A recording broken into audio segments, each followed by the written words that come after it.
Think about the last time you said something you didn't fully believe, because the people around you believed it. Think about the last time you stayed quiet, when you had something to say, because speaking up felt too risky.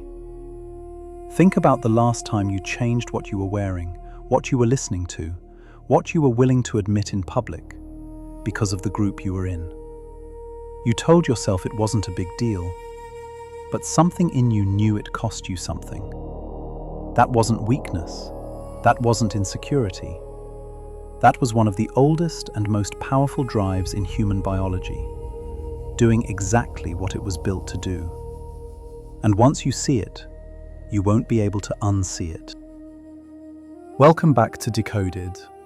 If you're new here, start with our first episode, Decoded, Why You Do What You Do, where we lay out the framework behind this entire series.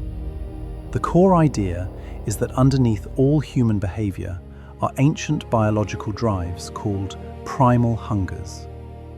Drives that were built into us over millions of years because they solved survival and reproductive problems for our ancestors. They're not personality traits, they're not choices. They are ancient software running in a modern world it was never designed for. We've looked at status hunger, the relentless drive to rise in rank. We've looked at comfort hunger, the ancient energy conservation system that makes every worthwhile thing harder than it should be. Today, we go somewhere deeper, somewhere that touches almost every dimension of human social life. Your relationships, your politics, your beliefs, your willingness to speak, your fear of being left out. This is belonging hunger, and it may be the most quietly powerful drive in the entire system.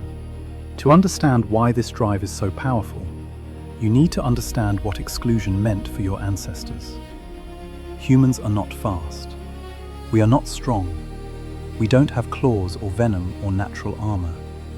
We have no meaningful survival capability as isolated individuals. None. Everything that made humans the dominant species on this planet, coordinated hunting, shared defense, collective knowledge, division of labor, mutual protection of children, required the group. The group was not a comfort. The group was the difference between life and death. An exclusion from the group wasn't a social inconvenience. It was a death sentence. Alone on the savannah, you didn't survive the night. You didn't survive the week. You had no defense against predators, no reliable food source, no one to care for your children if you were injured. Isolation was a terminal condition. Mother Nature's response to this was to make exclusion feel catastrophic, because it was catastrophic. She wired you to feel the threat of rejection as a genuine emergency. She made social pain use the same neural pathways as physical pain, because in the ancestral environment, they carried the same stakes. Research confirms this is not metaphor. Brain imaging studies show that social rejection activates the same regions as physical injury. Your brain genuinely cannot fully distinguish between being punched and being cast out. That's not an accident. That's calibration. Belonging hunger is the drive to be accepted by the group and to avoid exclusion from it at almost any cost. It is the force that makes rejection feel like a physical wound, that makes being left out of a social event hurt in ways that seem disproportionate, that makes the disapproval of people you don't even respect somehow still sting. It is why humans conform, why we adopt the beliefs, the language, the clothing, the opinions of whatever group we're in. Why we will betray our own privately held views rather than voice them publicly if we sense the group won't accept them. It is one of the most powerful forces shaping human thought and behavior, and most people have no idea it's running. The environment changed, the hunger didn't. Belonging. Hunger is now running in a world where exclusion from a social group is rarely life-threatening, and it cannot tell the difference. It fires at full ancestral intensity on situations that carry none of the original stakes. Someone unfollows you online. A group chat goes quiet when you enter. A joke lands badly in a meeting. You aren't invited to something you half wanted to attend. A comment you made gets no response. None of these things threaten your survival. Belonging hunger doesn't know that. It registers every one of them as a potential exile event and responds accordingly. The anxiety, the replaying of what you said, the urge to apologize, to smooth things over, to make yourself smaller, to fit in. Even when fitting in requires you to become someone you don't fully recognize. That's not neurosis. That's an ancient survival system firing at full power on a world of trivial social friction. Here's where belonging hunger gets truly interesting and truly consequential. The most reliable way to avoid exclusion is to be indistinguishable from the group.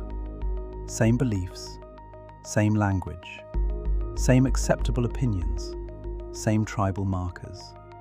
Belonging hunger enforces this through a simple mechanism. Deviation from group norms triggers anxiety. Conformity relieves it.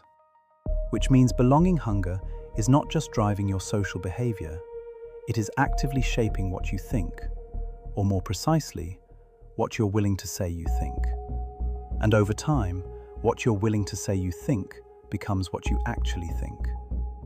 This is how entire groups of intelligent, independently capable people end up holding identical opinions on complex issues. Not because they each reasoned their way to the same conclusion, but because belonging hunger made deviation too costly to sustain. This is how fashion works, how political tribes work, how religious conformity works, how workplace culture works, how friend groups enforce their unspoken rules. The group doesn't need to threaten you explicitly. Belonging hunger enforces conformity automatically, because the threat of exclusion is always present, always felt, always doing its work below the level of conscious awareness. Belonging hunger also explains something that has become one of the defining features of modern social life. Public shaming, social pylons, cancellation. These feel like modern phenomena. They're not. They are belonging hunger operating in a new environment with catastrophically amplified tools. In the ancestral environment, the mechanism for enforcing group norms was social pressure and the threat of exclusion. Deviate from what the tribe finds acceptable, and the tribe lets you know. Loudly, collectively. That mechanism now has the internet. What was once a tribal circle of perhaps 150 people can now become a global audience of millions, all delivering the exclusion signal simultaneously. The brain receiving that signal has no framework for the scale. It just knows the tribe is rejecting you. Full emergency. And the people participating in the pile-on are running the same hunger from the other side, signaling their own conformity to the group by visibly punishing the deviant. Belonging hunger on both ends of the exchange, amplified to a scale that has no ancestral precedent. Belonging hunger kept your ancestors alive. In your life, right now, it may be quietly editing you. Every time you didn't say what you actually thought. Every time you performed agreement you didn't feel. Every time you made yourself smaller, softer, more palatable. Not because you chose to, but because something in you calculated that full honesty carried too high a social risk. That's not cowardice. That's belonging hunger doing its job. But the cost compounds. The version of you that has been edited by belonging hunger over years, shaped by 100,000 small conformities, is not the same person who existed before the editing began. The hunger that was designed to keep you safe has been quietly deciding who you are allowed to be. Now you can ask the question, is this me, or is this the hunger? Belonging hunger is ancient. It is powerful. It saved your ancestors from dying alone in the dark. And in the world you're actually living in, it may be the force most responsible for the gap between who you are and who you could be.